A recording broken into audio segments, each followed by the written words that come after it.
The Salt Creek Sports Center takes box lacrosse visitors for the first time in 336 days. It is a late one, but it has arrived. The Chicago Portagers home opener is upon us here from Palatine, Illinois, as we welcome you into the YouTube channel broadcast up top from the balcony at the Creek here at Salt Creek Sports Center. Alongside Ryan Contreras-Betz, my name is Luke Jorden. A pleasure to be with you all, of course, as always. And with the rest of our great crew, Gorz, our producer, Nate Royer, our cameraman, just ready to get going here for a classic rivalry. These are two teams that just flat out don't like each other, as it's a Milwaukee team who's been on the brute end of it as well, looking for their first win against Chicago since 2023. Chicago leads the all-time series 10-2. They have the talent, and the experience over time is really just funneled in, Ryan. Yeah, I mean, we've talked about this almost on every broadcast, Luke. That experience, that talent, it's special in the chemistry. I think that's an underrated part, too, of this Chicago squad. They all get along pretty well, and they just know their styles of play, playing with each other for some of them up to 5 years together. It's just really special to watch. And, as the game develops, I think a lot of things you're going to see is that rivalry, like you said. These teams don't really like each other. I mean, even when we were walking down, by the locker rooms before the game, they didn't really acknowledge each other, much different than some of the other teams.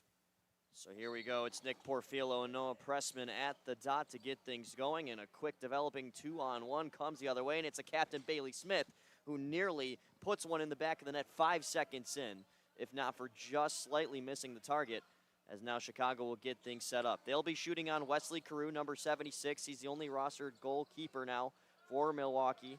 Last year they had Zachary Jacquet, but he's no longer with the team as Signar whips that one wide as ever. Milwaukee ball.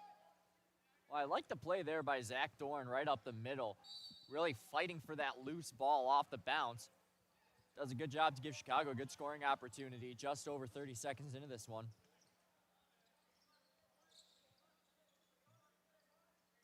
So here's Milwaukee, 2-2 on the season. An offense that was so stout last year, but has been on a bit of a struggle bus this year. And an early sample of it is now Connor Lockwood's in transition for the Portagers.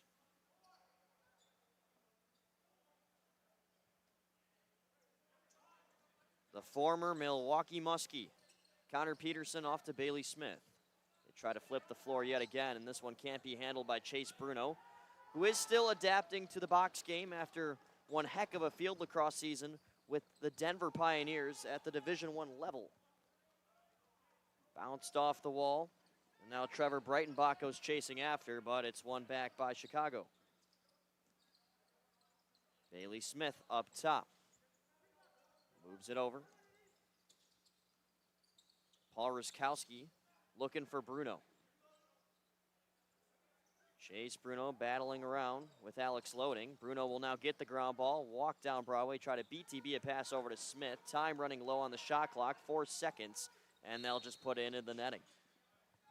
Well, that was something they were working on. I mean, we talk about it often, too. Portagers were working on those BTB passes earlier on. I think I saw Bruno out there working on that specifically. And even, with the shot clock winding down, not too often you see a shot clock violation from the Portagers. So even in the idea just to toss it into the netting, trying to throw something on, not the usual start we see from Chicago.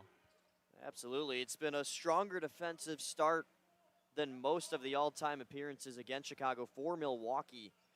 Look at some of those score lines, and it's usually just Chicago getting out right from the gun and building up upon it, but right now still scoreless as we're nearly 2.5 in.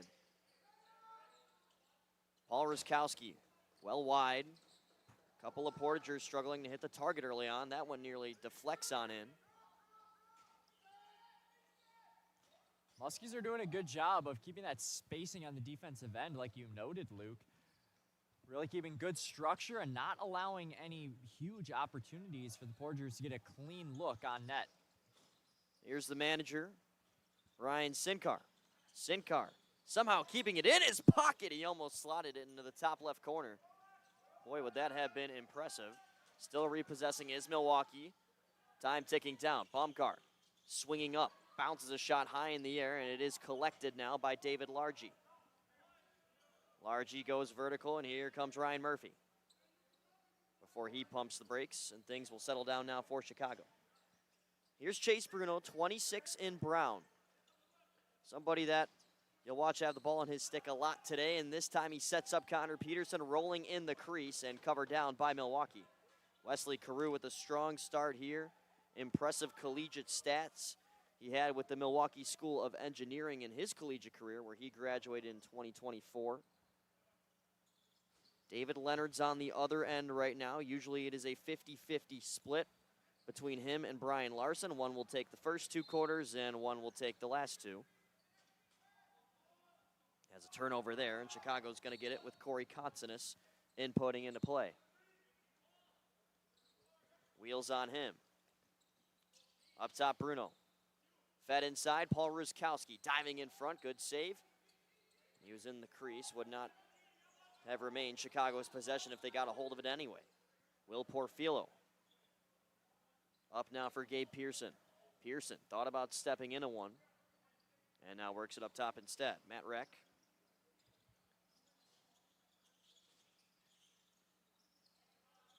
Plenty of scattering out in front. 6 seconds to shoot, and Milwaukee will just track back. Connor Lockwood, he's going to go for goal, but can't find it. Real silent start here, but Zach Dorn trying to do just what it hasn't been so far today, but he can't do it either. Bizarre start here at the Creek. Home advantage usually heavily into play, but not at the moment. We are now 5 minutes in, and nobody, green or brown, has found the back of the net. Very unusual, Luke. I mean, I can't think of in the past 5 years a game that's been this defensively oriented. What a goal, Paul Ruskowski. Look at that. Off balance, Paul Ruskowski zips the lips of us up here talking about how there was no scoring yet. And 11 seconds after we acknowledge it, Chicago finds their first. Oh boy, I mean, that is the Lewis University product, showing why he had such a distinguished career. Had such a great season this past year, too. He's been playing strong in the early goings of this season. So if he can get really hot, too, I think that'll bode well for Chicago. A Lewis team that made its way to the NCAA tournament, won their first round locally against Newberry. I got to call that game, and it was just such a blast. Seeing the ball in Ruskowski's stick, he's kind of one of those guys where you kind of just give it to when you need a goal, and he will deliver. Everybody noticed that Chase Bruno right there. And another throw in front, and it's a goal for Bailey Smith. Sorry to steal your thunder here, Luke, on the first 2 goals of the game. I might just hand you the play-by-play not at this point with that luck. Unbelievable. While you're trying to give your own analysis, you know, Chase Bruno, a couple of really, really nice moves. That spin move made a Muskie defender fall down to the floor. Then a nice shot in, Bailey Smith in there to pick up the rebound and just barely to sneak that one over the line. 2 goals, 21 seconds apart. And Bruno trying to add to the tally. What a save by the left hand of Carew. Save of the game so far. That top pocket was open, but Carew able to lift that hand up in time. Sincar tries to answer on the other end. That one stays in play as it's brought down by Largy.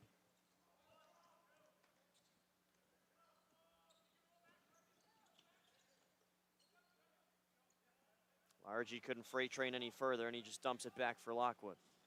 Now Ruskowski, who scored the opening goal. Reinforcements coming in. Now a bit of a screen here from Peterson. They'll go up top and let Zach Dorn unleash the cannon. Save, rebound, also denied. What a strand of stops by Wesley Carew, who you can tell is immediately ruffled by the fact that nobody's really getting out on the clear here for Milwaukee. Yeah, Carew showing some fire early on. He's had to face a hefty barrage of shots in the past 2 minutes. Some time to breathe while it's now possessed on the other end. Hinted at earlier, Muskies had a very solid offense last year. They only had 1 full game where they didn't score 10 goals. This year, they only have 1 game against Senior A teams where they have scored a goal. Excluding the Senior B win against the Iowa Dogfish at home, that was 17-7. Besides that, only 7 goals against Chicago when they hosted. and that 12-7 victory for the Portagers. 8 against Madison on Thursday, 10 against Naperville in Naperville's home opener, but no more than 10 exactly so far in the season against Senior A teams for the Muskies.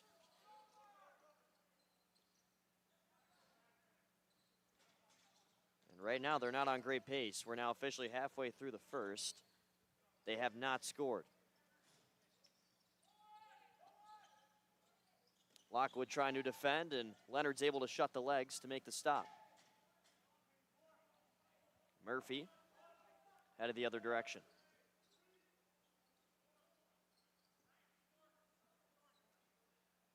'24 national champion Chicago Portagers with that banner hanging high on the left side here against the 2020 national champion Milwaukee Muskies. In their first year of existence, they went on to win the league back when it was called the Great Plains Box Lacrosse League. GPBLL, now just simply the BLL.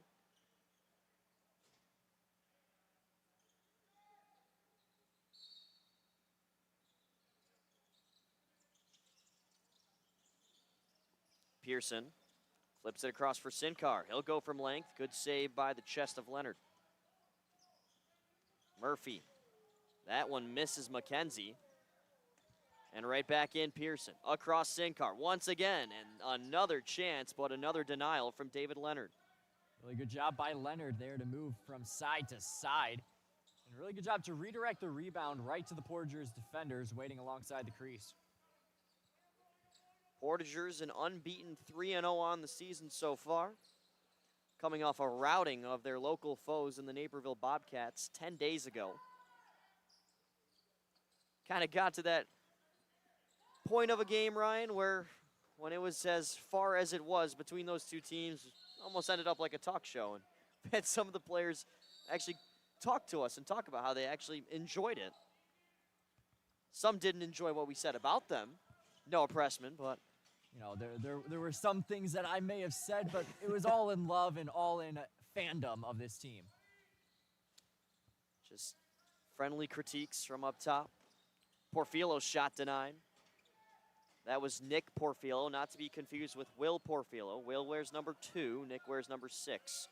They both went to St. Bonaventure, a D1 lacrosse school.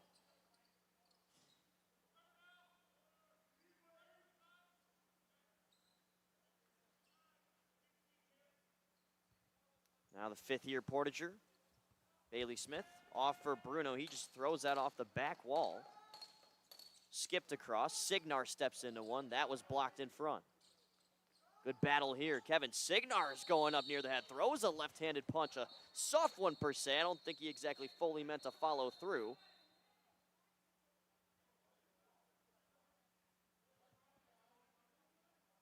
And it looks like with the body language of these two teams right now, it's just going to be a penalty assessed on Chicago. Yeah.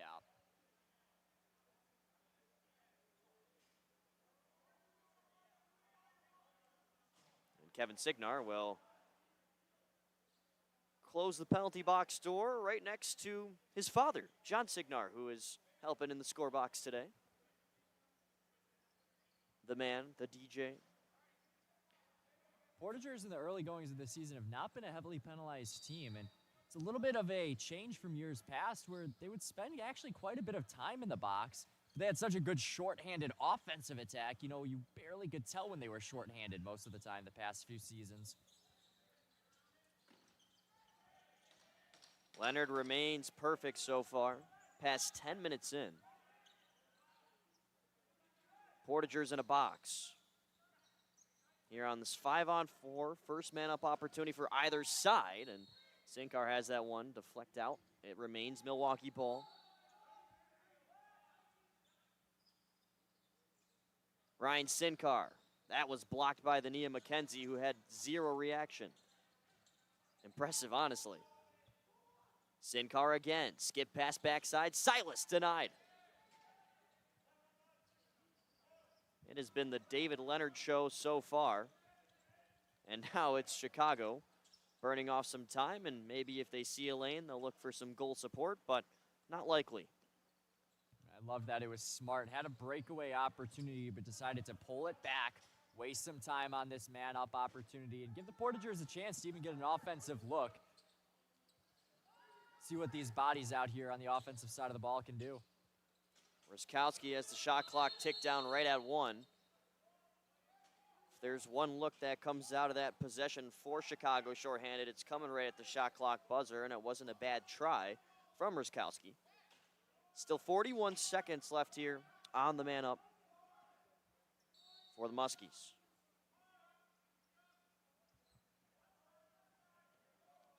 Jacob Baumgart, former Division I player at the New Jersey Institute of Technology, NJIT for short. He'll give it up top. Now a bit of shifting up high. It's Nick Porfilo who can't get it to go. McKenzie trying to fight off two birds with the stone in his stick. Baumgart picks it up out in front, can't pull the trigger. Well, good job by McKenzie to hold it off as long as he could, keeping it cradled in the pocket. But then afterwards, too, getting the body back on the defensive end and stopping the stick before the shot was able to get off. So Milwaukee starts off 0 for 1 on the man up. Ruskowski thought about stepping into one. Low scoring start here in Palatine. Shot blocks have been a big part of that. Can't block that one though, and it counts. Wow. Just after the shot clock buzzer, and now we've got some barking after the goal as well. Did we tell you that this is a rivalry? Do we need to remind you that this is a rivalry? I don't think so. Well, so far, good old Kevin Signar is really the one getting into it, trying to get the rivalry juices flowing here at the Creek. You have to wonder if that also has to do with the momentum. This is a low-scoring game, 3-0. We got 2 minutes and 34 seconds left here in this first quarter. Really nice job. Bailey Smith always does such a good job on those, slam dunk alley-oop shots. Able to get them off right before as there's another chance. Speaking of Bailey Smith, who else? Good job by the Portagers. They've really let the clock roll down a lot in their early possessions in this game, more often than usual. And still no first strike for the Muskies. Leonard just taking over. 2 minutes to go here in the first. Ryan Contreras-Betz, Luke Jorden with you up here. Zach Dorn out in front, and he slotted it through. Now there's a player that we know has a lot of talent with a lacrosse stick in his hands, but hasn't always been rewarded on the score sheet in the past couple of seasons. But Zach Dorn this year is playing like a different man. Just in the limited time that we've had to see him, it just seems like he's always doing something small, even off the ball. I've been keeping a close eye on him, especially as he's coming out there playing up the middle. He's really working the spacing well. He's really working good on the back check, and he's rewarded there with a goal after a nice shifting screen play. And I don't recall him ever being in front of the net as much as he would this always season. He would always be on the back line, and he's done a really good job lately. He's, they knew his shot. They kind of used him as the long-range weapon, I feel, in the past. But, yeah, no, it is all around now. And Lockwood trying to add on to the scoring. Good save by Carew as it's lodged in his left pad. Under 90 now in the first for Milwaukee to try to find some sort of momentum-churning answer. A deflating start offensively on the road, and that continues.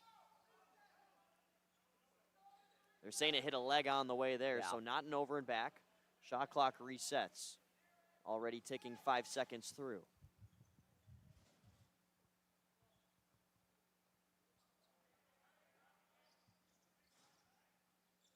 Sincar starting up once again. Nick Porfilo, the Milwaukee native, had it pop loose. Rec regaining, 7 to shoot. Rec out in front, can't find the pocket of Sincar. Kotzinis possesses right before it would have been a shot clock violation anyway. Last lengthy possession here belongs to Chicago. In the first quarter, at least. Here's Chase Bruno. Weaves down low. Signar, is he going to try the slam dunk move? He will, but will not succeed. And that almost bounces into Milwaukee's goal.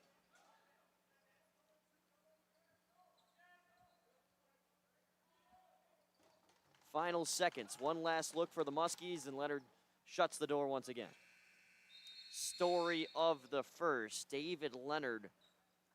I wish we had a true count up here, but it's got to be at least 8+ saves. Literally was the exact number I was going to give you, Luke, was about 8 or 9 saves. Really strong first quarter, not a high-scoring one, but what the Portagers did a good job of is they didn't let that dictate their play. They just kept on playing their game. Might not have scored a bunch, but they played sound defensively. They played really strong in transition, too, and I think that's something that's going to go quietly unnoticed in a low-scoring game. Your transition play means everything. If you get beat in the middle of the floor, that's how a game can spiral out of control quickly.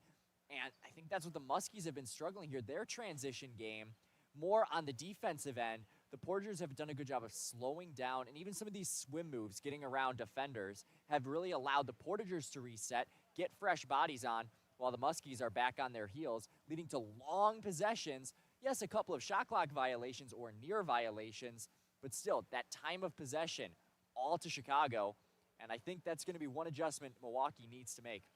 Well, you talk about the transition game on Chicago's end. They're playing with somebody who is the king of transitions, and he played in the last game against Milwaukee. It's Austin Curtis, and, you know, transition, it's not perfect today for Chicago, but with Austin Curtis missing, you kind of understand why. He is the man to get things going from defense to offense, and he can also convert himself into an offensive player as well. Just has the wheels to get things going, and I feel like that identity is just a little bit hidden today on the Portagers' end. And look, I don't mean to be, you know, negative Nancy over here. They're up 4-0. It's bizarre because you feel like at this point of the game in the past, Chicago, they might have allowed a few, but they would score a few more as well. I feel like that's a typical first quarter just based on the time of possession alone. That might have been an 8-2 first quarter score, just kind of the sense I get. Good, strong defensive play, too, by the Muskies. I think that's what we're talking about, a lot of the shot opportunities, but the Muskies are playing strong physically. They're fighting off of a lot of shots. Their shot blocking has been very strong. Even Wesley Carew, he has made some really nice saves on some really good attempts by the Portagers offensive players. It's just been a really well-rounded game. Milwaukee needs to step it up on offense a little bit. I think that they're really being carried offensively right now by Ryan Sinkar. Some deceptive shots, good head fakes. He had one that rattled off iron that I thought beat Leonard, but it hit the post and went wide. So small things to keep an eye out for is, especially as they flip sides, sometimes even that's just a different look on your shot attempts, you know, even for a goalie, your depth perception. You know, you've got white and blue on one end, but then you have red and yellow. Orange ball, it could get lost up there. So it's just something small to think about. Good observation. Pearson, and there is what they've been waiting for. It takes a dozen seconds out of the huddle between the first and second to get the Muskies on the board. Just a nice rip from Gabe Pearson. Well, it's a good low slinging shot right down near the ankles and able to find Twine back of the left leg of Dave Leonard. You know, clear open lane, not a lot of Portagers' bodies in front. It's a really nice shot there.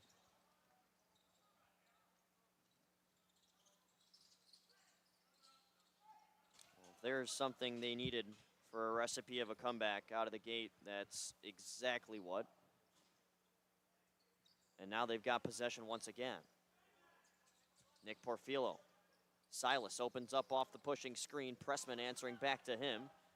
Yeah, Pressman was not a fan of that shove to the back. In the whirlwind, here comes Lockwood. Punched away. Good stop by Carew. Stays Chicago ball.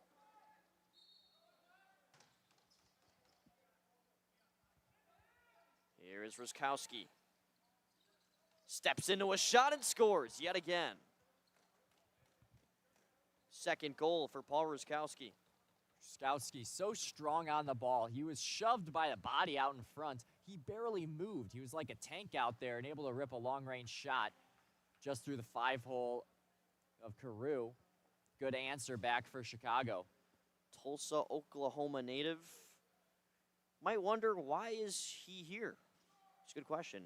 Played lacrosse at Lewis, and although his playing career is done at Lewis, he still has to complete one final length of flight school when it comes around. Joe Peruzzi, head coach at Lewis University, was very upset when he found out he couldn't get Ruskowski one more eligibility year because he's been pretty healthy all 4. That one nearly goes for Ruskowski yet again, looking for an early hat trick.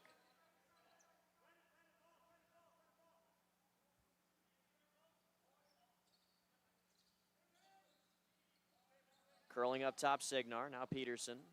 Ruskowski. That one domes Carew, and it's picked up by Loading on the rebound. Pearson quickly ahead. Milwaukee in a 2-on-1. They go to Littlewin Silas. He waits. Now shoots and scores. Patience key from Littlewin Silas to give the Muskies a second goal. Again, small things. Good 2-on-1. Really strong defensive play. I thought that there was a good cover back there by McKenzie. Just 2-on-1, not much you can do there. Too much of an open lane right through the 5-hole. And it wasn't a hard shot either. I think that's one thing that, some of these shots are going to be. It's not always whip it as hard as you can. It's all about timing, and it's all about how you feather it in there. That's finesse more than it is pure brute strength, I should say.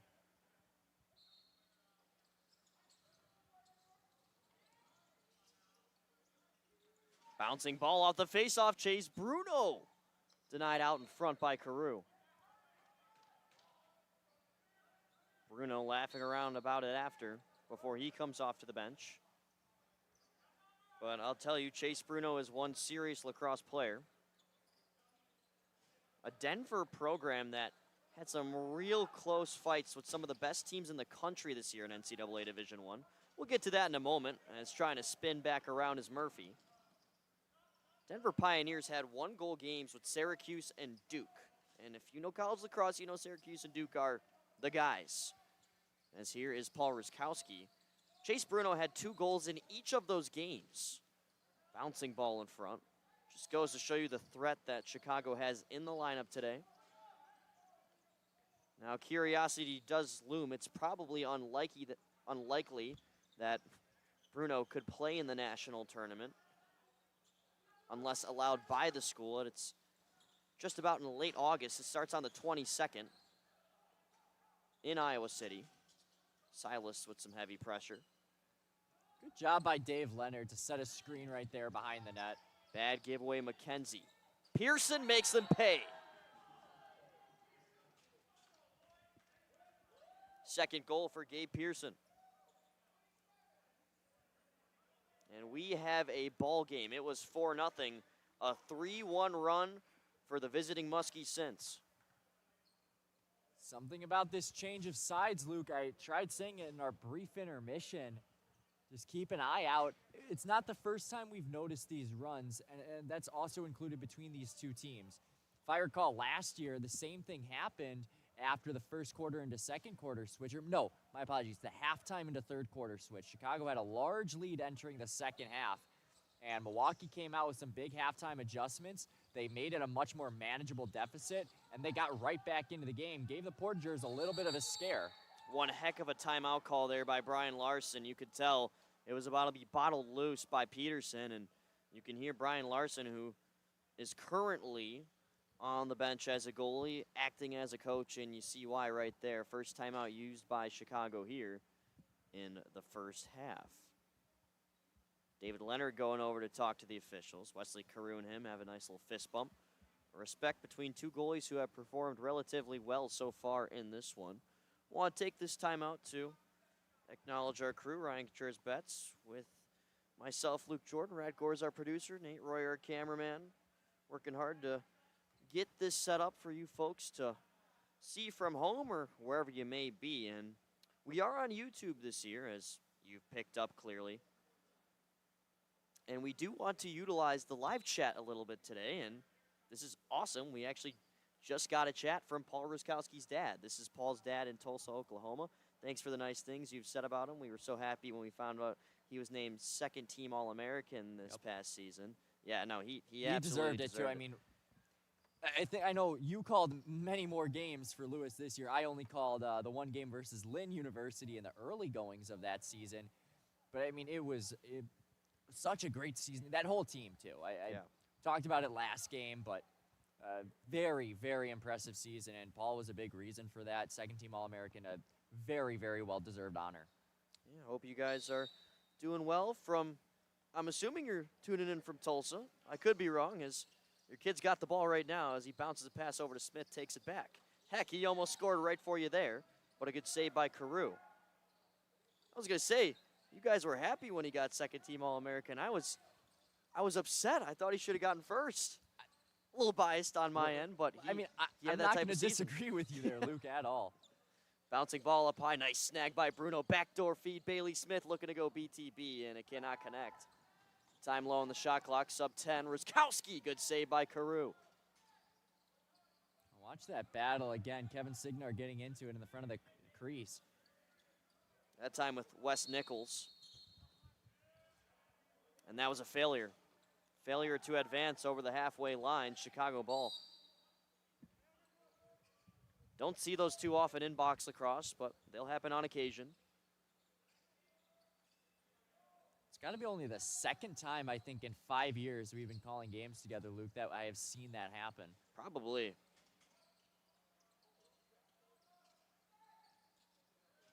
Oh, nice interception. And it's Zach Dorn once again, kept off the line by Wesley Carew.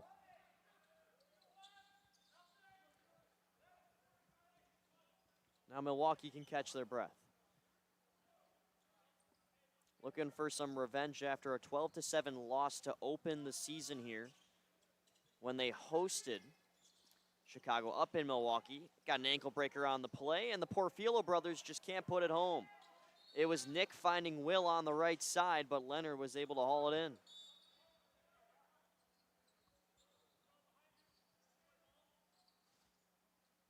David Largy will give it off to Bailey Smith. Final reinforcements making their way on.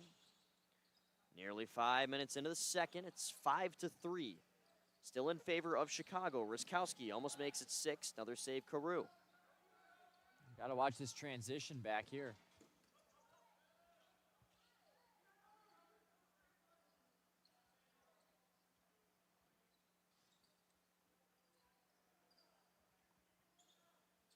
Pearson, he's got a hot hand. Gets it down to the side where it's put off target. Regain. Pearson once again up top. A ducking teammate as that one rings the bar. Does allow for a reset for the Muskies, and Pearson will carry back over. 2 goals already for Gabe Pearson. Does he have a third in him right here? Feeling confident, now dumps it off. Pearson from distance. No dice that time. Murphy thought about jumping over to that ball, but he'll slow down and wait on the offense to settle. Heck, he'll even come off.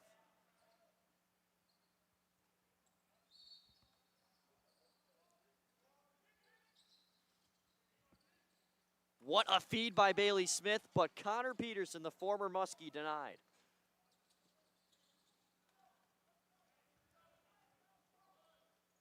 Green and gold coming the other way. Dumped off to the left side. Good save, Leonard. Dorn picks up.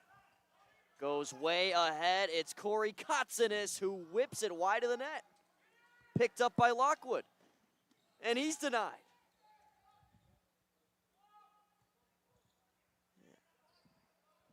If you haven't known now, we'll tell you again. Same booth that's been seeing these games for 5 years, and we've seen some very bizarre, unique dry spells from the Chicago offense compared to past years here in this game. No panic button yet, though. They're still out in front by 2, thanks to their strong defense. Little win Silas, and your best defender has to be your goalie, and he's been that as he makes another stop, and then a crease violation just erases the rest of the play.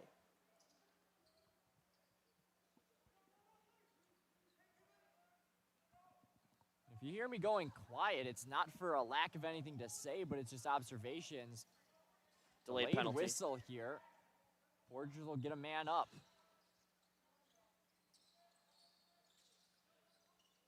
Smith marching to the back post.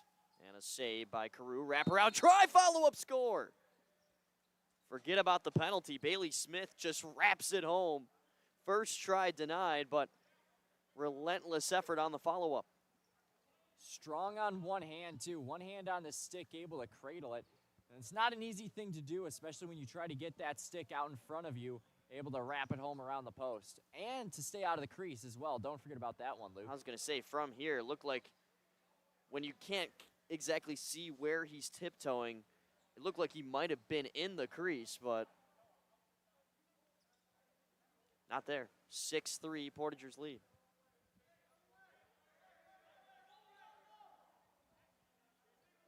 Did you just see that?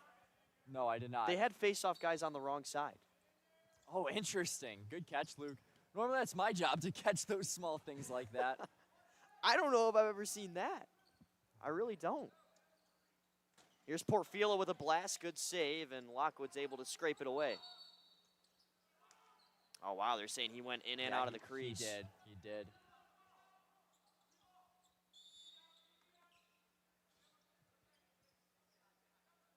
Which now allows for another Milwaukee possession.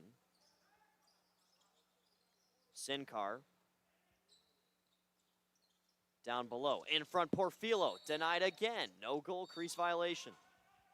And Murphy just ignores the whistle. Pummels ahead in a 2-on-1. Across Lockwood. Plenty of space. Just can't get on the opening of Carew. Loading now. Milwaukee screams there's a 2-on-1. Loading. Will take it himself and score. Nifty, deceptive move by Alex Loading to get Leonard a little bit off his post there. And it's a pair apart yet again. I was just about to make comment on how big that Bailey Smith goal was just a moment ago. But then Milwaukee answers right back. And this has been a really strong quarter for the Muskies. Outscoring the Portagers 4-2. And there'll be a timeout called, I believe, for Chicago. I want to say, my ears could just be bad, but I heard timeout white, and that's what confused me for a second as well. That's why I'm like, I'm going to assume it's Chicago. Both goalies just knew to run to their respective benches and each get a slug of water. Maybe we've got our own hydration breaks here at the Salt Creek Sports Center. I don't know. Don't get me started on the hydration breaks. 6-4. That was the score of the third place game today. How bizarre is that? Good catch, Luke. Good catch. Unfortunate, Mbappe officially the all-time leading goal scorer in World Cup history. You say unfortunately? Yeah. You want Kylian to be leading in the World Cup? Come on, anybody else? What? I've never been a big Kylian Mbappe fan. I don't mind him. And that dates back, I think, to the 2018 World Cup. Big Croatia guy back that year. 3-on-2 here for the Muskies. And Leonard just once again remaining a wonder wall. I mean, that's a little bit of a stretch, Luke. That was good. Come on. Anyway, what I was going to say, that's a really big save there by Dave Leonard. The Muskies are playing really strong offensively. There's not much I could say other than that. It feels too repetitive. But Leonard really needed to make that save. A little bit of a hold there. Yep. Peterson tangled up, and Leonard goes tracing to the bench. Saved by Carew in the meantime. Ruskowski, nice box out to win that ball. Oh, there's another hold there. I mean, watch this hounding. Oh, cross check up to the head. That's going to be another penalty. Yeah. Two-man advantage on the way. Subject to change, and Carew will make the save. So likely here a 5-on-3. Yeah. I mean, that... Unless it was by the same player, but I don't believe it was. I didn't see what the initial call was, but I mean, I certainly saw Will Porfilo back over in that corner, little too strong on the back check, and really thought, yeah. 5-on-3. So who's going off? Let's see. Someone's got to go. Could it have been too many men? No, the first one I think was a hold. Okay, because I saw the hold. Well, at first I thought it was going to be on Connor Peterson because it looked like Peterson got his hand around the defender's stick. I thought it was the other one. But, like, again, just my vantage point. Maybe my eyes are getting bad, Luke. Might have to go back to the eye doctor. Perchance. So 5-on-3 it is. 2 2-minute penalties. And a lot of open space for the Portagers to capitalize on. Kevin Signar, with his reach, is a threat behind the net. Finds Jorden in front. And Carew, once again, standing strong. Not much you can do in a 5-on-3 except send it down the full length. If you try to play keep away, it's one risky dice roll.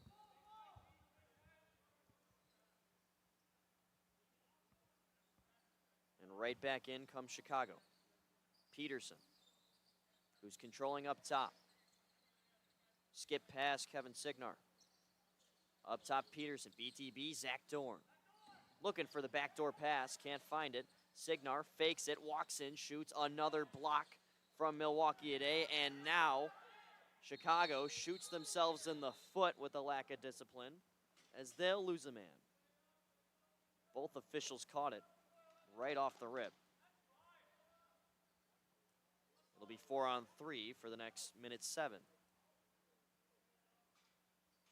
Kevin Signar with his second trip to go see his dad.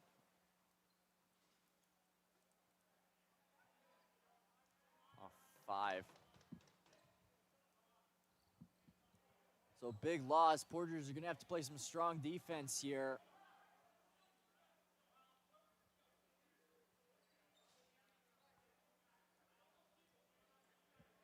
I love how short the penalty area. Wow, a 5 on Signar. Did you not hear me say 5? No, I didn't, Yeah, honestly. that's what I'm saying.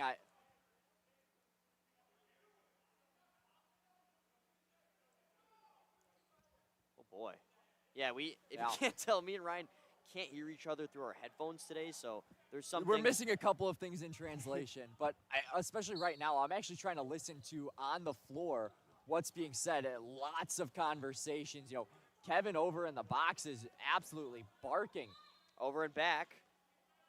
Lockwood will carry back in.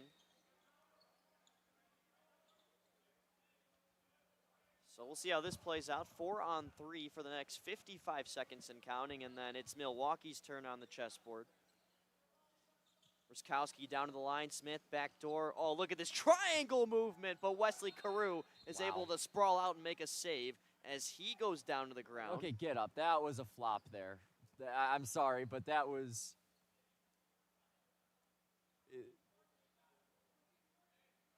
I looked away for 1 second and now. Unless if he pulled a muscle, that's a different story. I hope he's all right if that's the case. Now at least able to turn over on his stomach. Only goalie rostered on the Muskies team this year. He has to be there. He has to be healthy. And thankfully that looks to be the case.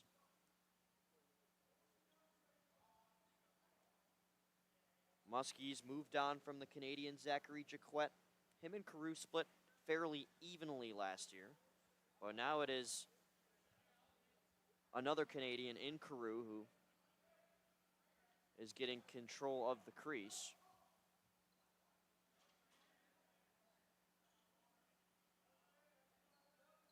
A 4-6 season last year for the Muskies, trying to turn things around. They've struggled really the last 2 years after being so dominant from 2020 to 2023. 2-9 in 2024, 4-6 last year, but they're 2-2 at the moment, and this is their last matchup against Chicago.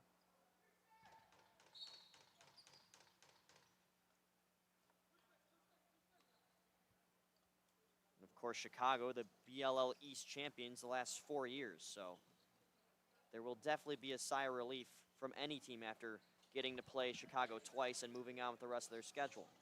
It was a hard screen down the corner, now things are flying. A broken stick from Lockwood.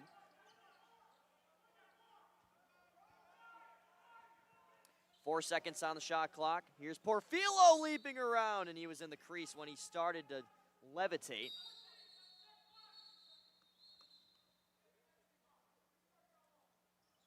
Saying we're going to restart back in the Chicago end. 13 seconds left on the 2 separate calls on Milwaukee. And 4:07 on the Kevin Signar 5-minute major.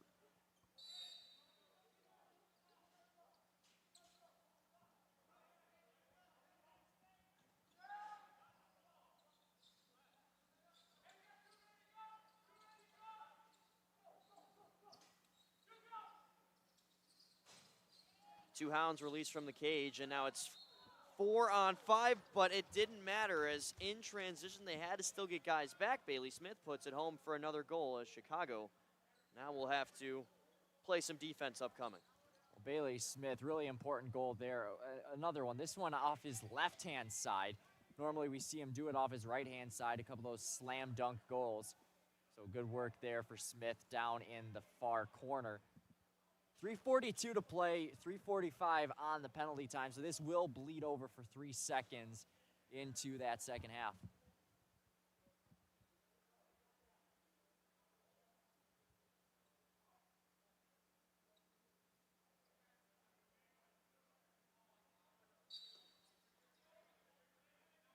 Pressman just kind of long snapped it back. Lockwood gets shoved into the wall, and Will Porfilo is the one who comes up with the ground ball. Finished his senior year at St. Bonaventure not too long ago. Him and his brother, both Milwaukee natives. Pearson's got it up top.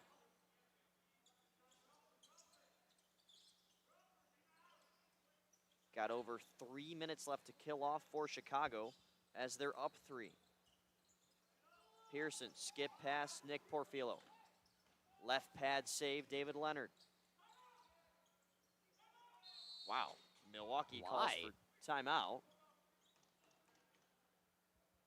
It's an interesting call. No, well, I was going to say, they had a really good chance. Ryan Murphy got caught trying to make a play on the ball, get it back on a quick break. He was caught near the red line, right up at center court. It would have been a 2-man advantage for a brief moment in transition as, Murphy had to pull on the brakes. I don't know why you would call timeout there. Yeah, that is. Especially with 3 minutes left, 3-goal deficit. You've got possession. You don't need timeout. You have 27 seconds on the shot clock.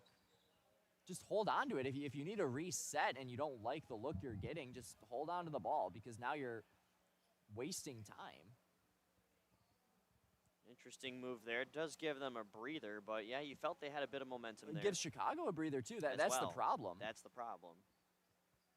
Especially David Leonard, who really wanted that break. You kind of could tell just starting over the bench and catching another breather because these goalies, they've been busy. They faced a lot of shots, but they also come in bunches as well.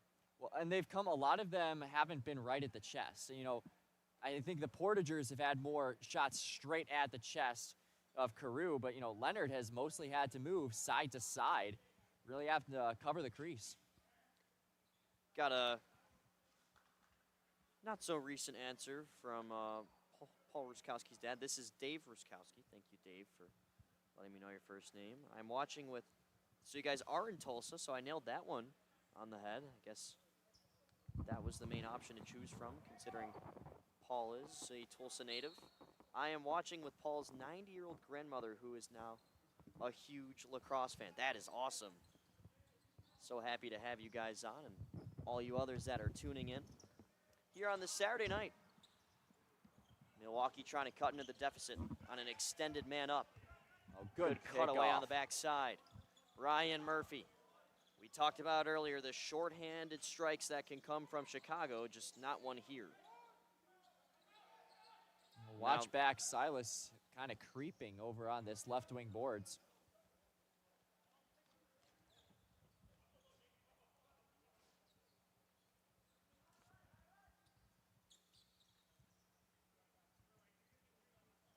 Porfilo right side.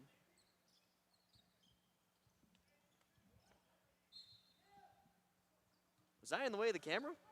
I don't know if you got in the way of the camera on that shot, but I know I've been in the way of the camera before, leaning over the railing like that, and I was reminded Good call. From last year's streams that happened to me a few times. Yeah.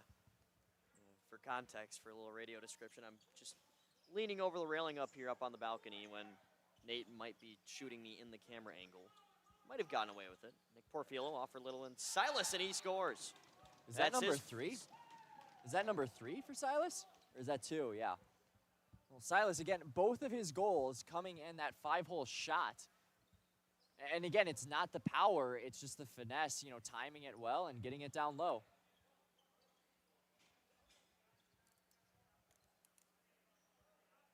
Second multi-goal scorer today for Milwaukee. Gabe Pearson had the early 2. Milwaukee just continuing to crawl back and make this a 2-goal game yet again. 1:54 before we head to the half. It's an unreleasable penalty on Kevin Signar. There is no release until that time is at 0. So unlike the releasable 2-minute calls, 4s and 5s, you cannot be released until the time is complete, no matter how many goals are scored. Any new viewers who are familiar with ice hockey, very similar stage where 2 minutes are minor penalties and the 4s and 5s are unreleasable, locked in per se. Alex Loading might have a 2-on-1. Now a 3-on-2. Up top, back to Loading, backdoor feed can't be handled by Will Porfilo. Now Murphy's trying to shake free in the corner, and he does. Bit of a screen from Ruskowski, who took a tap up high. Corey Consonis on the move. Loveland High School graduate in 2014. Consonis did not play lacrosse in college, but kind of shocking he didn't. He's got great transition talent for. Is that Loveland, Colorado? It's a good question. Because I've got family out there. So a very familiar name.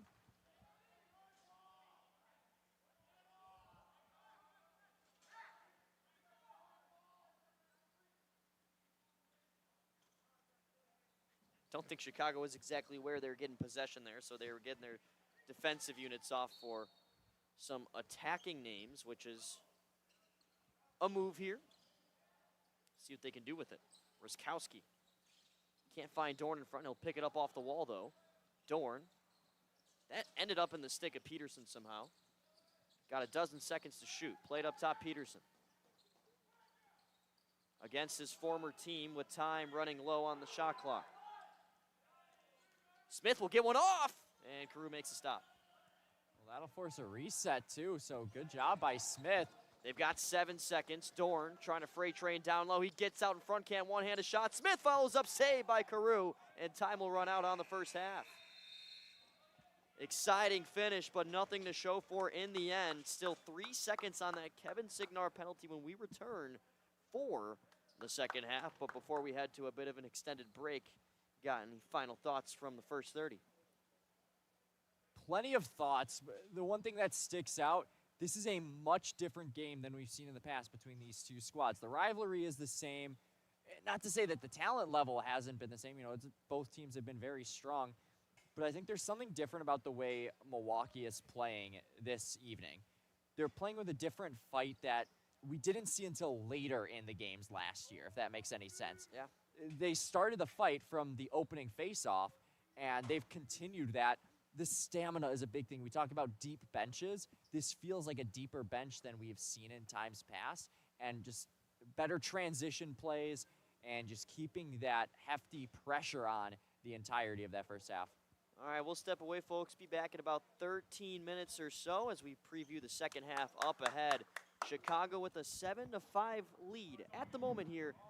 Their first home game in over 330 days here from the Creek. We'll catch you back in just a little bit.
Welcome back from the Creek here, home of the Chicago Portagers, as they carry a 2-goal lead against the Milwaukee Muskies in the battle on the river from Palatine, Illinois.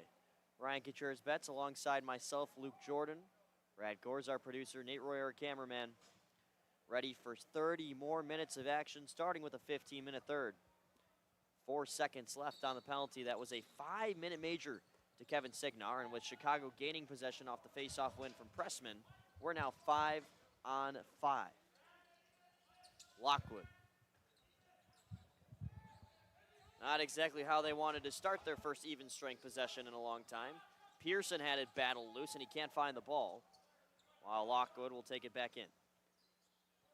Good job by Bailey Smith there. Not normally on the defensive side of the ball do you see Bailey Smith make a play, but he's just got such a smart mind in the game of lacrosse, able to make a nice, strong play. Signar having some trouble with the ball, and they'll bark at him from the Milwaukee bench. Dorn, freight training inside. Good save by Carew. Still seemingly with rhythm here in the second half. Good hit by what looked to be Kotsanis. The other way now, Murphy. One-on-one. Backs up.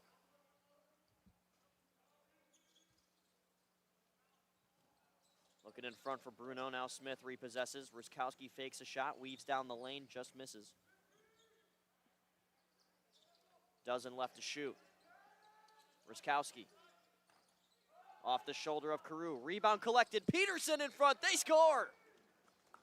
Relentless effort in front by Connor Peterson, who wants to score against his former team, and he does just that. Well, number 98, it's a good day for 98s in the Chicagoland area, as a big goal for Connor Peterson. And Ryan, of course, referencing the Connor Bedard contract extension. We're now 80 seconds into the third, as Pressman will look to win another faceoff. Got a couple of new viewers here joining for the second half. Wow, they just had an over and back off the faceoff. Had no idea.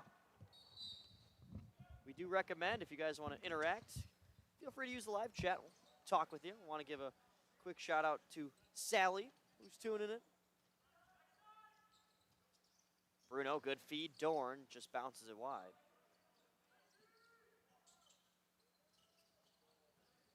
Good seam pass there from Smith, just too hot to handle there for Bruno. Bruno, well wide as the shot clock expires. It's not going to be a violation, as it was picked right up by Milwaukee. Matt Reck. Reck down the right side. Crashes into the wall. David Largy put full power into that one. Up ahead, a pass deflected, still ends up in the pocket of Lockwood, who now backpedals away. Ruskowski. A lot of possession time for Paul Ruskowski today. Former Naperville Bobcat, this is his first year with the Portagers. Just finished his senior year of collegiate lacrosse. Yard sale on the scene. Connor Peterson is bullied into the boards. I was surprised no call there, too.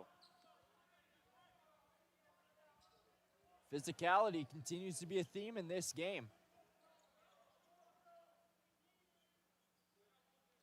Looks like the halftime break might have only added more fuel to the fire somehow. Silas up top, Sinkar switches hands, shoots, but it wouldn't have counted anyway. It looks like it was an illegal screen on the far side. Good back and forth so far. We've got the talent, we've got the physicality in this matchup. We said it off the air, Ryan. This has been one of the more entertaining matchups, just going both ways in a while. Yeah, absolutely. Glad you're with us here on this Saturday night on the Chicago Portagers YouTube channel. Good job by Zach Dorn to keep that in play. Ruskowski lost. Bruno recollects. It's bouncing on the line and through. 2-0 in the second half out of the gate for Chicago. That time, Chase Bruno.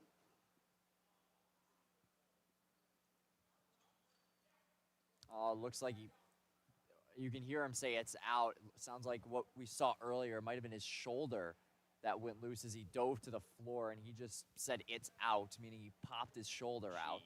Yeah, I was going to say, I was hoping that's not what you're going to say, but Unless he's saying it's his hip? No, it's got to be his shoulder. yeah, you see him kind of doing that rotation as he starts to get up.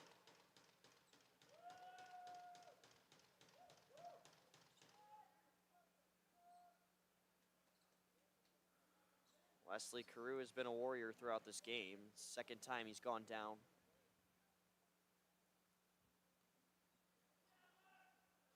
One final check from the left side official, just making sure he's good to go. Muskies have no other option. So, Oh, might we see for the second time in our time an emergency netminder? yeah, I forgot about that first time. It's not the first time we've seen that come into play. Kicked ahead by Pressman off the faceoff. Nice little evading move by Bruno. Finds Bailey Smith on the backside. Looking back for Bruno, but it's intercepted.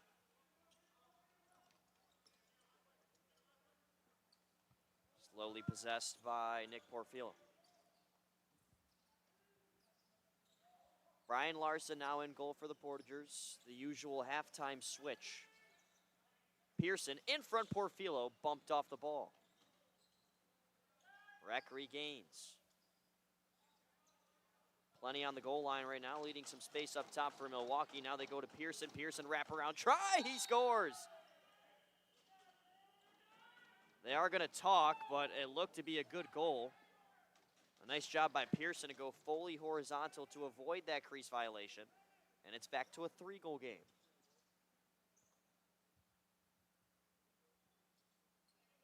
To be honest, I couldn't even get a good look if he was in the crease or not. It looked really If close. he was in the crease, it would have been on his start. Yeah. When he went horizontal, he was good. He got that in the back of the net before he went down. It's now the hat trick for Pearson. Good Milwaukee, an offense that has struggled this season against Senior A teams. That's a push on Rec, who will nicely give the ball back to Peterson. Not everybody has exactly given Connor that type of treatment today.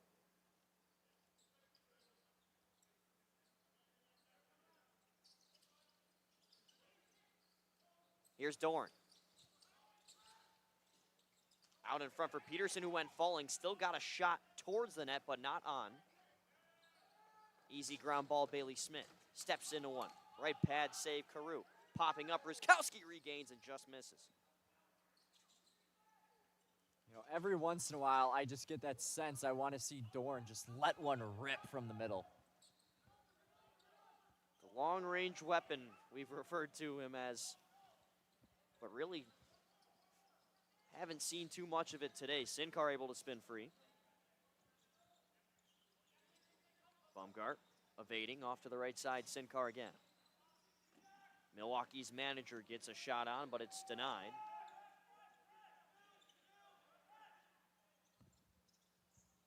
Ryan Sinkar played at Carthage College back in 2010. Oh, that's a beautiful swim move. Down to the line, Silas scores! Nick Porfilo with the swim move of the season so far for Milwaukee, and he sets up Silas to bring it to a 2-goal game. And we're Chicago commentators, but that was pretty. Yeah, it was a sick goal there.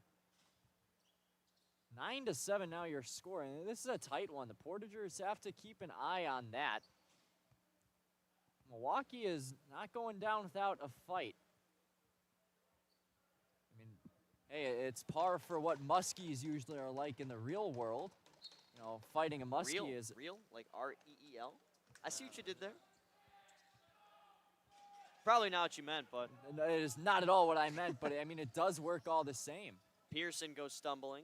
He's still got the ball in his pocket somehow. Pearson, tiptoeing around the crease, tosses it out in front. That should be a penalty there on Murphy. He got away with the cross-check. He thought that pass was going to come out in front, but it never made its way there, and he just laid a cross right in front of the crease, but no complaints. Here comes Bruno. Nice move for Ryskowski, the fake and the finish. Oh, that was beautiful. Chicago into double digits. And Paul Ruskowski with the hat trick. And Kevin Signar is engaging in verbal communication once again.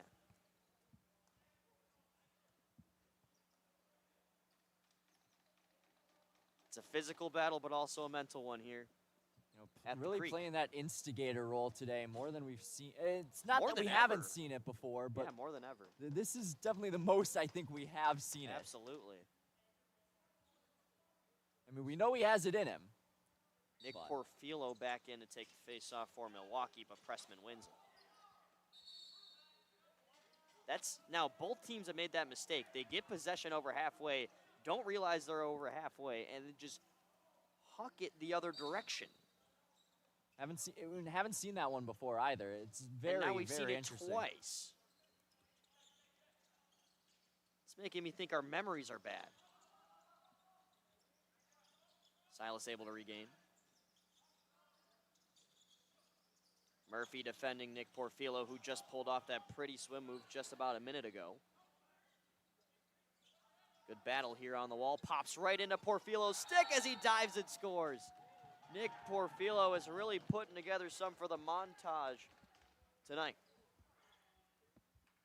Another really nice goal. Good stick control. It's all you need right up front. 10-8, 8:13 to go. This has been a back and forth battle.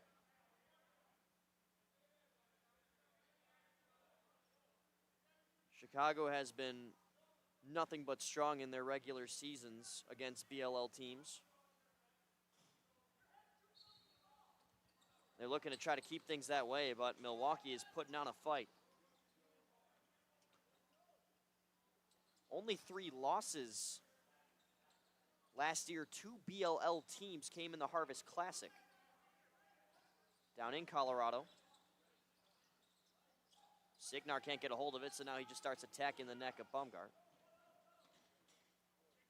And Baumgart saying to the ref, why aren't you calling that? A little behind the play analysis. Meanwhile, Little and Silas out in front gets one to go. Kevin Signar has a little bit of a gripe too, right? Coming off the bench, impeded his traffic trying to get to the bench. Milwaukee would argue it was incidental contact, but I mean, surely everyone knows it was not. The chirping that's gone on, and it'll continue. Chicago's in a dangerous position. They really have to start playing some smart lacrosse here. And it has not been a very good third quarter. It's been sloppy. Kicked forward off the faceoff by Pressman, and that's the type of hop they needed. It's now a 1-goal game for the first time since it was 1-0. Chicago's held at least a 2 or more goal advantage ever since. Ruskowski, Jorden lost his stick. He wants a call. Yep, he's going to get it too. They did catch it. Holding.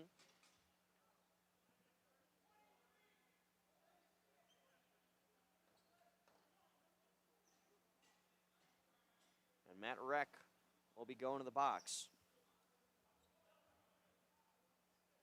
It's very interesting. This has been a very verbal battle between these two officials. These officials, you know, one of them I'm not very familiar with. The other, far side, we've seen him many times over the years. We don't usually see that type of discussion too often consistently between both teams and the officials. Ruskowski, wide. Somehow got the follow-up. Whips it across. Bailey Smith waits, goes overhand, and almost gets it through. What an interesting arm angle on the shot there.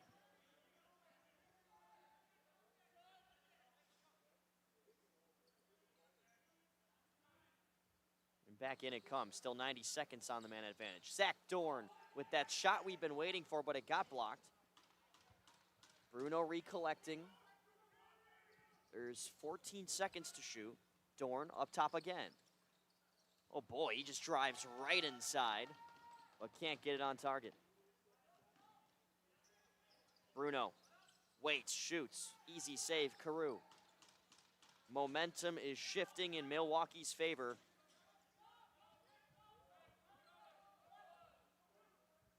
A 4-0 lead to open this game for Chicago. Since then, a 9-6 run for Milwaukee. We've talked about it very often. It's winning the quarter is sometimes what you need to do. And in all honesty, Milwaukee has won 2 out of 3 quarters so far.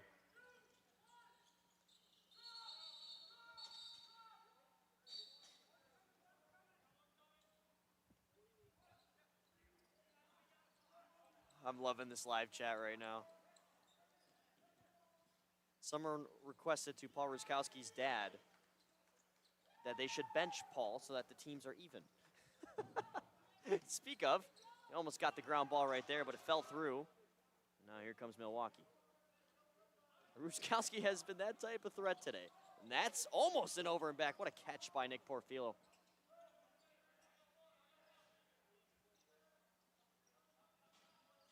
Porfilo pumps the brakes on the edge of the crease. Thought about a backhanding try. We're back at even strength. Wraparound try. Larson hugging the post. That did not get in. Thought for a second. Well, I think it did sneak by, but just a crease. Yeah, that's not a good sign, though, that was able to sneak in either. That was pretty tight on the post.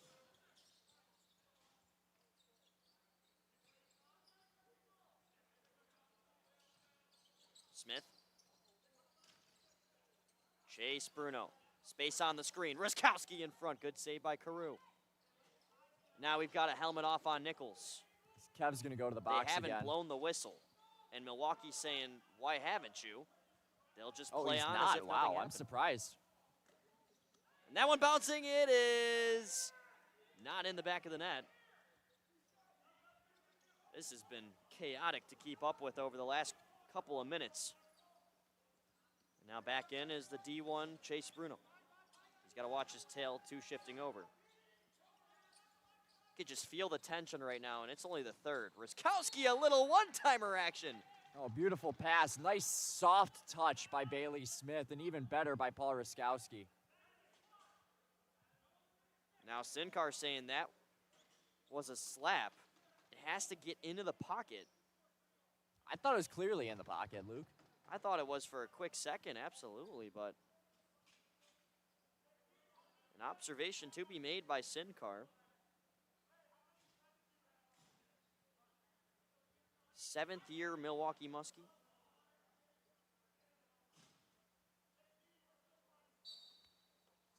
It's very interesting, the verbal confrontations between players and officials. It does remind, very familiar with this, last night in my men's league baseball game was very similar. It was a very heated game on both sides, both players going at the officials. Here's Ruskowski, and Carew makes the stop that time. And I'm sure, Luke, in your time, you know the same in some men's league hockey.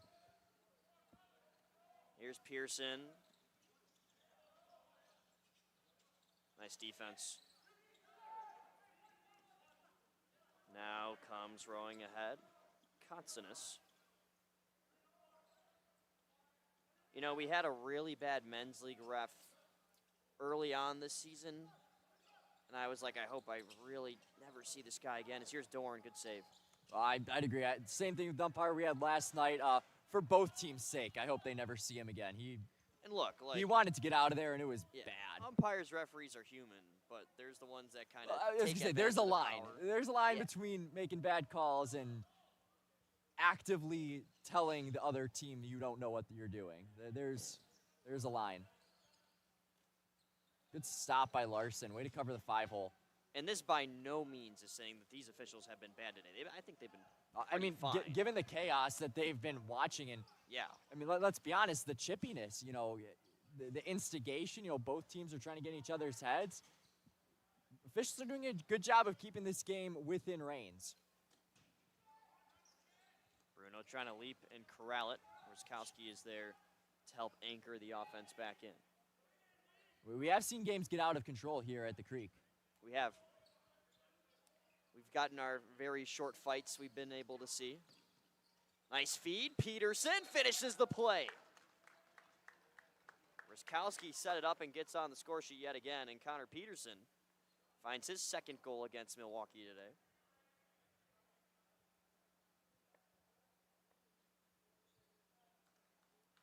The Alberta native Peterson scoring on the Ontario native Carew.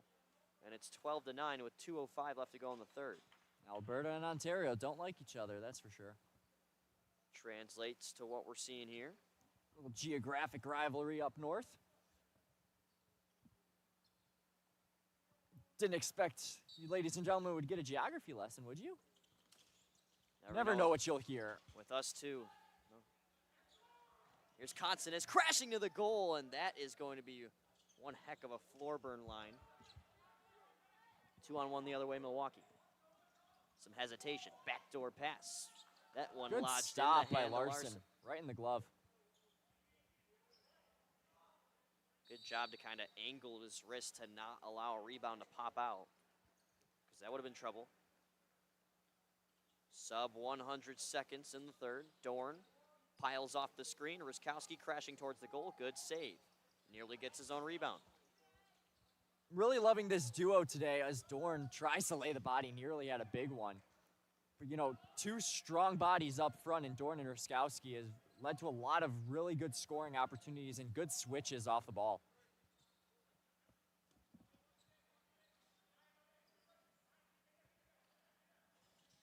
Watch Silas, the trailer man. Yeah, late into the play, does not matter. Going horizontal yet again is Nick Porfilo, and it is two apart yet again. So focused on the trailer, I forgot that Porfilo had the ball. He's had a really, really strong game. He's able to crash the net very well. And, you know, once again, like you said, going horizontal again, it's kind of almost going in there like a torpedo, you know, keeping the ball in his pocket long. And he essentially can just poke the ball in while holding on to it when he has that much time and space to get in along the side of the crease. Chicago Portagers have won 6 consecutive meetings against the Milwaukee Muskies, but if they want to make it 7, they're going to have to go right to the finish line here. One of the better battles we've seen all time between these two teams, and this is the 13th meeting. Chicago has won 10, Milwaukee has won 2.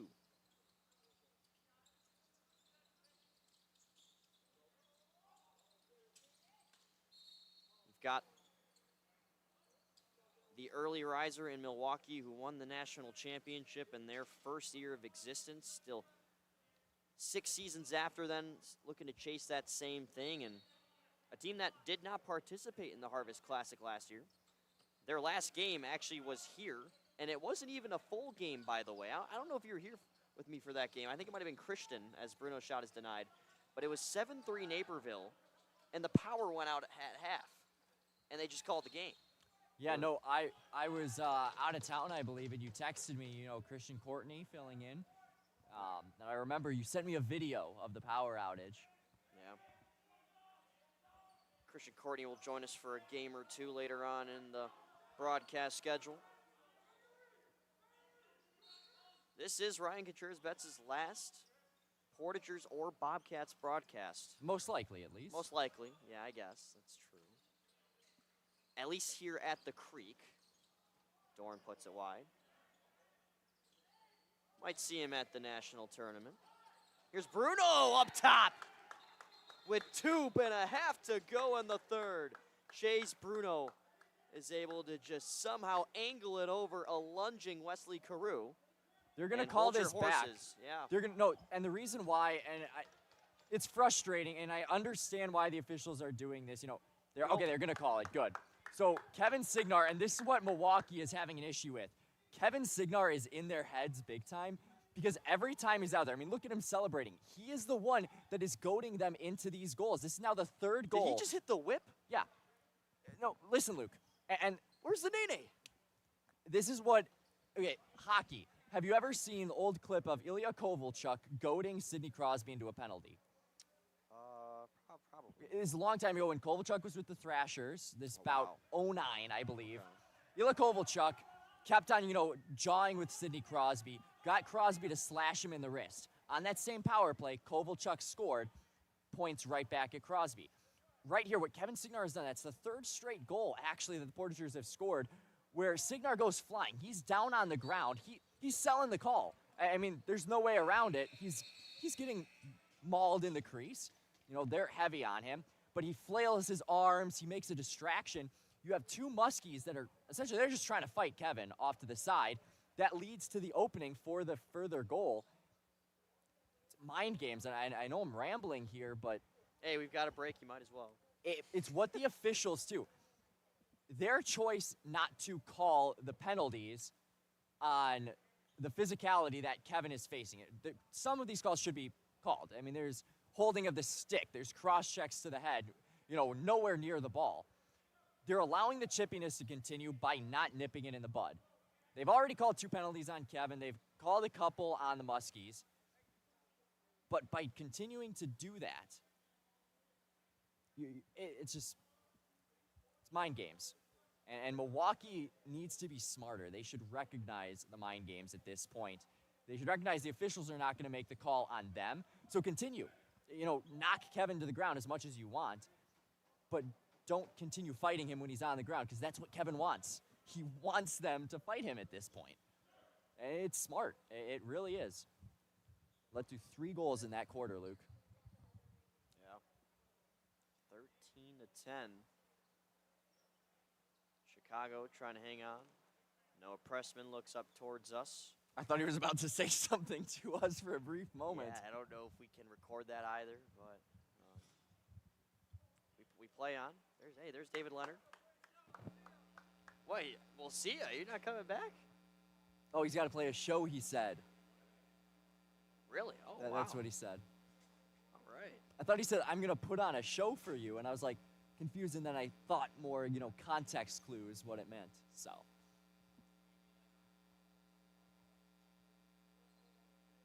Noah Pressman at the dot to get things going for Chicago. He has played at 2 different Division III schools and then went into the Michigan State ROTC program while playing club lacrosse there as well. As he's engaging in head nods with us. You know, we're pretty noticeable up here. We're the only ones up on this balcony, besides, of course, cameraman Nate Royer, producer Gorz, who have done a great job today. Look, we're just talking. Those 2 are the reason why you're seeing what you're seeing. Jorden out in front gets away from Peterson. It is brought in by Carew. And up ahead, the Muskies come. Looking to jump over that 500 threshold. They're currently 2-2. If they win this game, they are tied at the top with the Portagers in points with 6. Bouncing ball collected by Pearson. He's got 7 to shoot. Just heaves it on. And once again, you pointed out earlier, Ryan, Larson, one of his strengths for sure, able to cover that 5-hole with the stick. Well, and it's something Milwaukee was targeting with Dave Leonard earlier, is going for the 5-hole. And it's not that, you know, Leonard doesn't have a good 5-hole protection. He actually does. I mean, both very solid goalkeepers who have done this for a long time. But Larson especially, you know, his specialty, I think, is that 5-hole cover. Muskowski fed in front as Peterson tries to have those 2 connect once again, but it won't happen. BTB up top now, Ruskowski off the pass from Bruno, shot denied. And it will eventually funnel into the stick, the goalie stick of Wesley Carew. Trevor Breitenbach just leaves it behind for Loading. Alex Loading.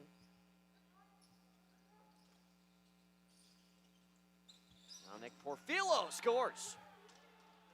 From range, Nick Porfilo continues to put his name on the board. Both Porfilos, for sure. The St. Bonaventure brothers. Both huge contributors, and Kevin Signar's getting a talking to from a Muskie on the far side. That is number 4. We do not have his number, which is a shame because he's definitely been in some barking. Clamp ahead by Pressman. Signar just said, he said, you look familiar to number 4. I don't know what that could possibly mean. Yeah, I don't know. Good ground ball on the defensive end by Largy. 2 minutes into the final quarter, and this has been everything we've asked for today. Everything and more, for sure, Luke. Yeah. I'm not sure exactly what I expected entering today's game, but it certainly wasn't this. I mean, let's be real. The last time we saw these two teams here, it was a 23-4 routing for Chicago. You know, it's tough in this league to travel, but Milwaukee stepped up to the task today. Smith at the line. Back up top for Zach Dorn. 20 on the shot clock. Screen Ruskowski. Open outlet. Chase Bruno. Off target. Repossessed on the other end by Bailey Smith. Couple of fakes, and then once again, the flawless finish. Paul Ruskowski. I think that name's going to be engraved in my brain after calling this one. He just continues to get time with the ball. Okay, this could be completely... You ever seen lasso shows? Like, think of the rodeo. You know, when they're... Kinda, yeah. Okay. Is Ruskowski not from Tulsa, Oklahoma? Okay. The way he was moving that lacrosse stick reminded me of a nice little lasso show. It could have zero correlation whatsoever. But, I don't know. Get some nicknames? Start calling him the Cowboy? Mr. Dave Ruskowski, his dad who's tuning in, I need your analysis on that right there from Ryan. I mean, could we start calling him the Cowboy? I mean, it's just... Gonna need father's permission. The stick work is just special, though, especially in front of the crease. Crease violation. Got a chat. Sunshine 204 said 63 is playing like prime LeBron right now. Fitting. There's Peterson. And that's a good goal. The nod, aggressive nod from the official saying that he was able to jump over the crease. And Chicago's starting to run away.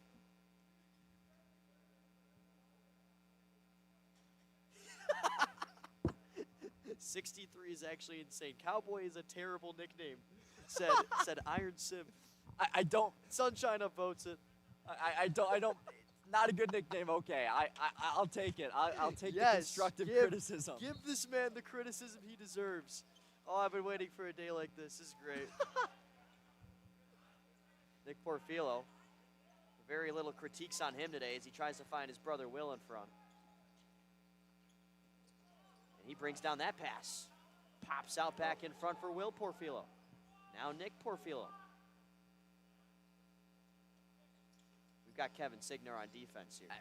I'm not foreshadowing anything. Little Win Silas. Nick Porfilo right at the chest. The big P on the brown jersey as Larson makes not one but two saves. Definitely deflected off of Chicago. Did it not? What? I thought that deflected off of Larson. Well, that's what the Muskies bench was saying, and that's why they're kind of barking with the officials. If you heard even just the clank of stick on stick.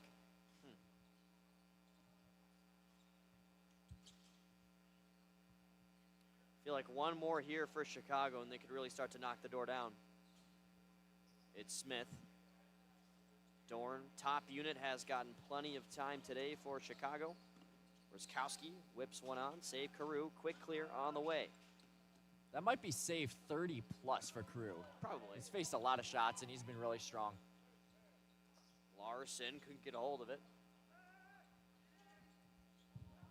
1-on-2 down the corner, Pearson. This is kind of how you have to defend him today.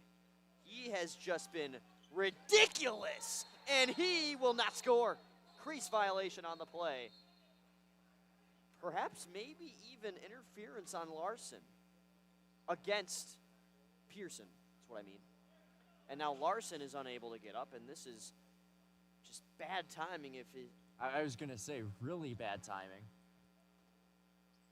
Who do they put in net if they need to?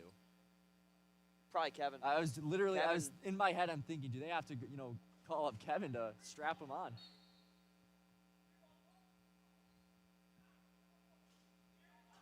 Kevin Signar, our goalie, in his past. He was just a player in college. He played club at the University of Iowa, which is neighboring right where the national tournament will be hosted this year. Ruskowski, nice screen, Peterson. Good job by Peterson out there to clear up some space. He got knocked down hard, though, and he's taken a physical beating in this one. And for Milwaukee, it's how can we conserve our bodies as well? They played on Thursday, lost 9-8 to Madison, playing today, and then they play an afternoon game tomorrow to close out. 3 games in 4 days. Here's loading. Can he make it a 3-goal deficit? No, what a save. The shoulder of Larson interferes. Smith, way up the floor. Nice lead for Lockwood and a save. Rebound Murphy while Caru's down, still makes the save. Wow, oh, you're kidding. Held it for 1 second too long was Murphy in a diving headfirst save by Caru. Part of the helmet came off, and it looked like the latch whistle. Came off, yeah. Well deserved for Wesley. What a save.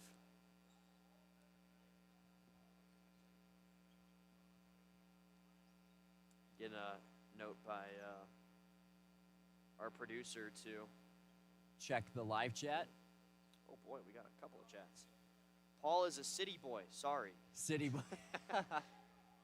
Lewis Paul's nickname was Mr. Casual because he did not celebrate a lot after he scored a goal. That's very true. That is true, yeah. And look, I tell you what, Mr. Dave, when you got teammates like Carter Korzensky and some of those other guys who would just pour out their heart when they scored, it definitely made Ruskowski look a lot more nonchalant.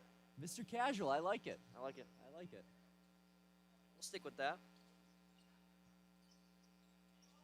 Got to mention from Sunshine, I played box against Baden, who went to Lewis. He passed away recently. Yeah, Baden, a Lewis legend. Still honoring him to this time is the Lewis Lacrosse program. Good save, Larson, bouncing out in front. If you know anything about Lewis Lacrosse, you know who Baden Boyenko is. Well, even just in the Chicagoland area, too.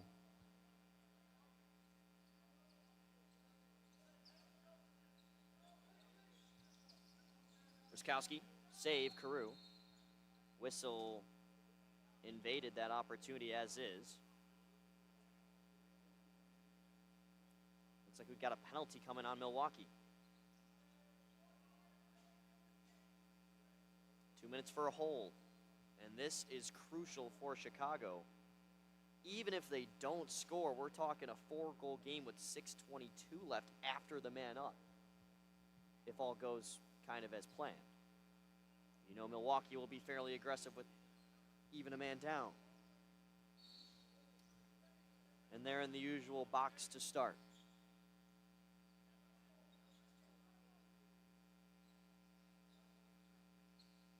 Signar with a fake pass. Now he'll give it across. Ruskowski with a shot. Carew's got it on his wrist. And that one just given away. Miscommunication. They were looking out towards the middle, and that could have also worked as a clear, but I mean, usually you don't do a clear, though, in just a 5-on-4. Right when you get the ball as well, there's no pressure. No. Which just leads more time for Chicago to try to take advantage of this man advantage. Bruno, quick stick pass. Smith can't collect, and you can tell he's flustered about it. Good body by Bailey Smith in the corner. Well, he's not exactly Mr. Physical, but able to make up for it there. It is a shot clock violation. Nobody was able to get possession down in the corner. That's why that clock kept ticking. Well, the pace has really slowed down here in the past minute or two. Portagers have to look not to get complacent. 10 to shoot, and Milwaukee, if they can, will try to get a shot on. Jacob Bumgart. Bumgart loses the ball, goes down in the corner. No shot clock violation, we play on.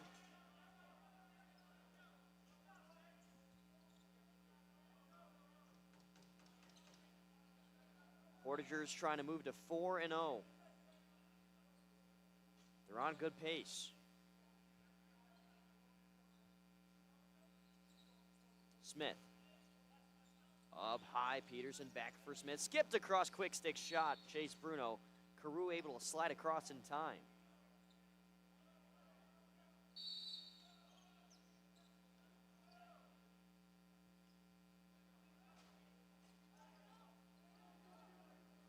Milwaukee has never won a game here at the Creek.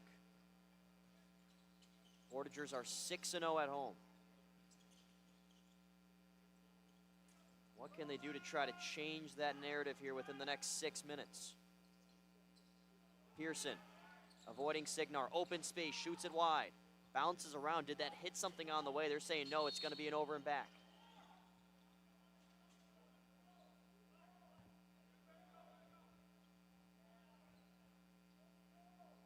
More time to kill off at this point for Chicago and maybe try to find a goal in the process.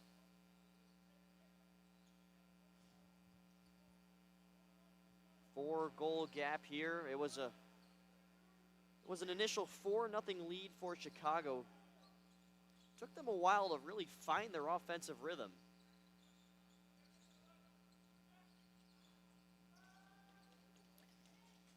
Chase Bruno with the collection. Oh my goodness, Wesley Carew while falling backwards. He's made several of those. How about another? Batted ahead, and now Milwaukee moving the other way. One-hand pass ahead. And Larson makes the stop. Murphy lost his stick.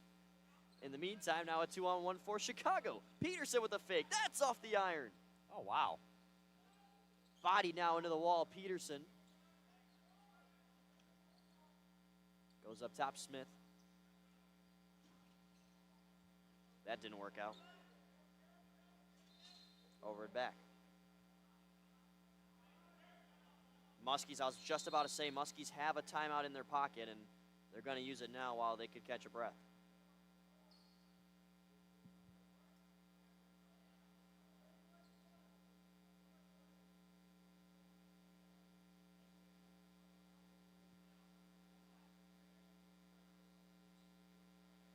What's going on the rest of your weekend, Ryan?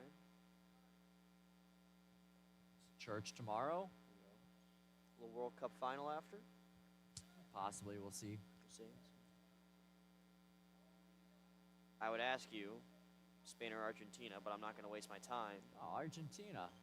I didn't need your answer.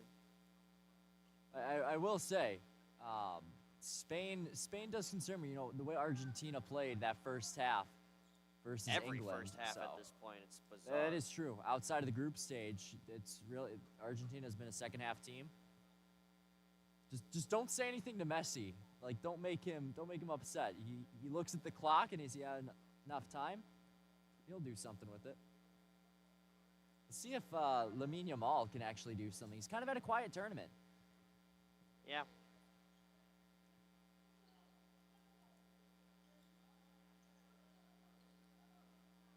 .444 in the fourth.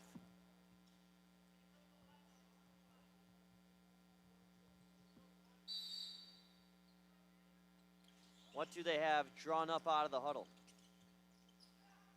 Nick Porfilo looking for a cutting man who gets lodged out in front. It's Sinkar. Defended by Largy.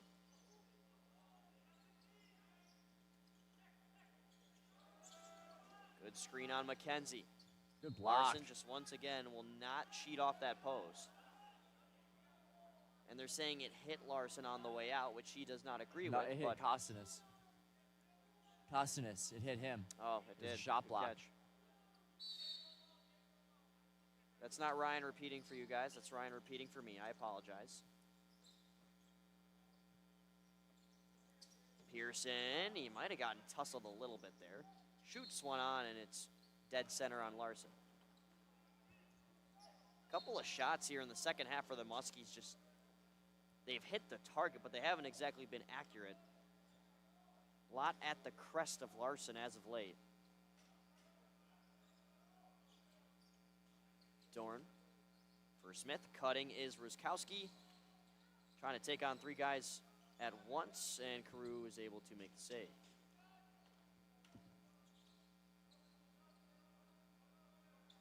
Jacob Baumgart now. Time continues to tick.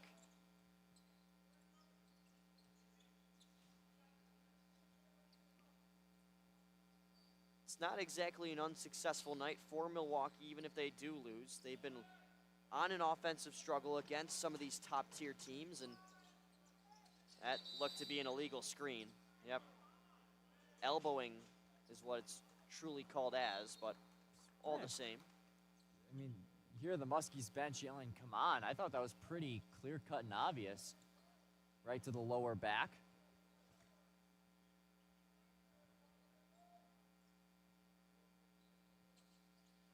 Going back to my point, Milwaukee, this is their season high in goals here against senior A teams. Smith almost somehow rattled the top right. That was able to reset. And you can see on the near side, Kevin Signar saying, Chase, calm down. Take your time. Wait for the right opening. So you'll see a lot of perimeter movement until then. Kevin was wide open back door. Just grimaces after not being able to connect on that one. Bailey Smith trying to complete a two-way play, and Carew makes the stop. Milwaukee's started to put their finger on the panic button. Gotta move. Silas hit the post with the shot. The rebound they score was Silas out of the crease in time he was. He was able to march through the crease before Milwaukee got a hold of it, and that's why that goal will stand. Yeah, Larson was a little turned around in his net there, trying to make sure he had his stick. Good heads-up play, able to pot it home. A little bit of an unintended distraction, I think, there from Silas. Portagers trying to stay afloat for another 2 minutes and 5 seconds. Their offense has been dominant throughout this season. 17 goals against Madison, 12 against Milwaukee in the first one, 21 against Naperville 10 days ago. And now they're at 15 up to this point. Looking to maybe find one more. But Silas on the other end, saved by Larson, and a big one at that by Bryan. Kotzinis now in transition.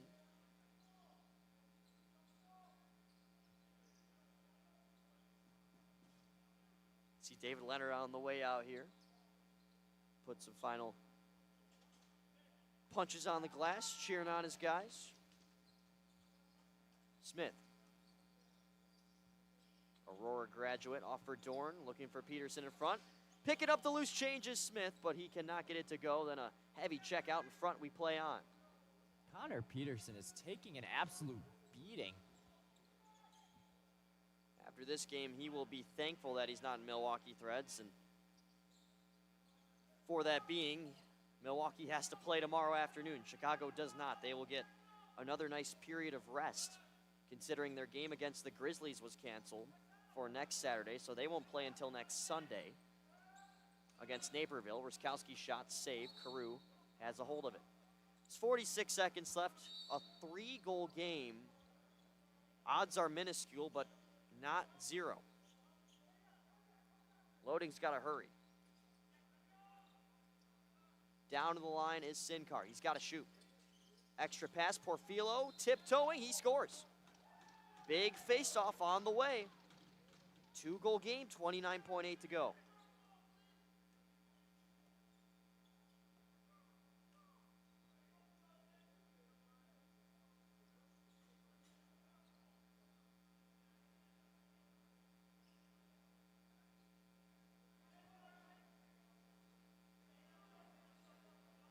Yeah, they're going to get the extra man out there right away. Risky move, a lot of trust in the face-off unit. Well, this is where Noah Pressman stepping up. He's been strong at the dot here this evening, not afternoon. And not a face-off with the weight of this one yet. 29.8 on the clock. It's scraped aside by Milwaukee. They win the face-off. And this could be where trouble brews. Down the side. They score! 9 seconds apart between 2 goals. And now maybe Chicago's starting to press on the panic button. But that's the point. Do not press the panic button. You just got to play tight.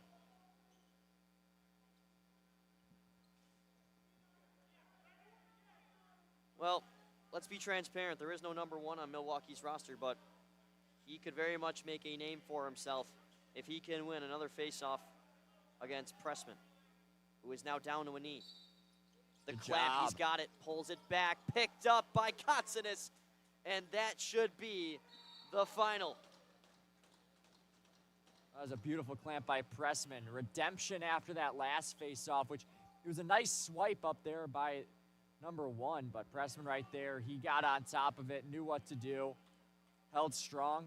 That was a big, big-time face-off win. That should secure the W for the Portagers. He'll try that stance again here on the faceoff. Still an empty goal for Milwaukee. Maybe Chicago can find another. They might just. Chase Bruno might just rag time instead. One more for another puncture? I don't think so. Time's going to run out.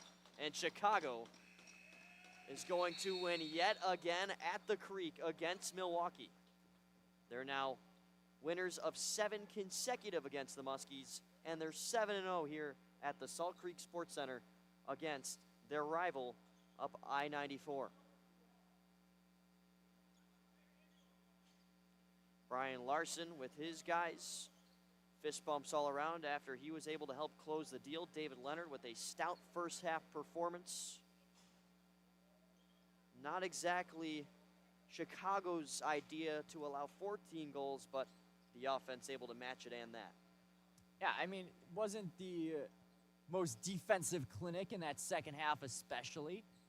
You know, a few things I'm sure Chicago would like to clean up, but they did just enough of the little things right, like usual, to come away with the win. Like you said, the offense, Paul Ruskowski had himself a great game. You know, Bailey Smith also had a strong game. Zach Dorn, I mean, I said his name often tonight. Just contributions up and down. Connor Peterson, you know, everyone. So very, very strong victory for the Portagers. I do want to be honest with you folks. We've got a couple of games that are scheduled. I think really only just one now with Grand Rapids pulling out of their road trip. We will not have that game for you on the 26th, but our next broadcast will be that following Friday. So back on the 31st, 7 p.m. as it stands. Chicago and Naperville right here. That could very much be a good one as Naperville's chemistry starting to balance out here throughout this season. But for this one, that'll put a bow on it. Want to give a thanks to our whole crew one more time. Nate Royer, cameraman, Rad Gorz, our producer, Ryan Contreras-Betz. I think we've about covered it all, right? I believe so. Sounds like it. Well, if this is your last broadcast with the Portagers and Bobcats, you know it's been nothing but a pleasure to have you here. For you folks that don't like me, I'm sorry. I'll still be around for a couple more games, but we'll see you then here on the Chicago Portagers YouTube channel. Thank you so much for tuning in and have a great rest of your weekend.